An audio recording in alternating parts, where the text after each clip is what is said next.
In Canada's biggest school board, students are heading back to class this morning. Thousands of kids in the Toronto District School Board are seeing their teachers again in person right now after being away for months. The TDSB has a staggered start to classes over the next few days, beginning this morning with elementary students, special education programs, and students who need intensive support.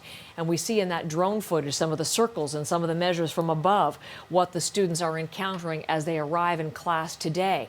Katie Nicholson is outside Hunters Glen Junior Public School in Scarborough seeing things for herself. How have things been going so far, Katie? Well, you know, when first bell went off about half an hour ago, there was really only about a dozen students that we had seen come in. This is all part of that staggered reopening. Just a couple of kids from the JK and a couple of kids from grade 6 sort of coming in, 69 students in total.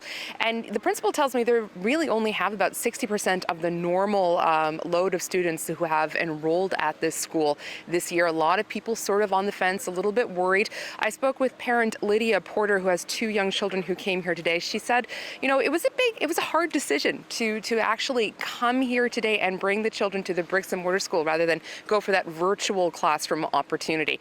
Here's Lydia Porter. So we're still on the fence of this decision, although we're here today just because the numbers are creeping up. But we're just trying to be confident for the kids. They're going to say this school is still fun. You're going to still learn a lot, and it's just about you know, washing your hands, wearing your mask. We've been practicing with the masks, hand washing, and social distancing. Hard to keep these guys' siblings separate, but they're doing well. I think they'll be fine. And, you know, her children, they are really well versed in the rules and they know the rules ahead of time. The school has gone over what kind of changes to expect. They've made changes to furniture, to classroom arrangements so that, you know, it can really enhance physical distancing. They've also created a number of outdoor classrooms around here for the kindergarten students. But, you know, Lydia Porter says when she sees that COVID number go up to 400, 500 a day, she is going to yank her children out of school and she's going to enroll them in the virtual curriculum. Which may be something other parents opt for as well. We know that, Katie, families are already doing that. They've decided not to send their children back to be in person in class. We know that that's actually contributing to a delay in the online program within the TDSB. What's the latest information on that? Yeah, so last week there were 66,000 students who were enrolled in the virtual classrooms. That number jumped to 72,000. And what that means is that the school district had to create 200 new virtual classrooms. And all of those virtual classrooms require teaching. So it's a big sort of resourcing issue. It becomes an issue of where do we get these bodies? How do we make sure that we have enough staff for this demand?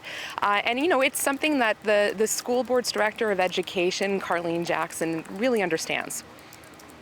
Yeah, I think it's a reflection of what is actually going on in the province with the numbers. So because we're seeing increased COVID cases, I think that it's causing parents to be more nervous. And as a parent, I understand that. So in my discussions this morning with various school board representatives, they acknowledge this is a situation very much in flux. And, you know, as we sort of keep our eye on the one hand, the public health numbers of COVID cases, parents are also sort of wondering, you know, trying to calculate that risk to their home, to their children, and whether or not they feel comfortable with this sort of bricks and mortar school system again, even though all of these changes have been made. So, you know, again, this is something that school officials may have to pivot and pivot resources very soon, just depending on what sort of numbers we see in the coming days and based on how parents gauge the success of the changes and the measures that are made to sort of increase physical distancing in the schools. Heather? Katie, thank you very much for all of that live coverage this morning.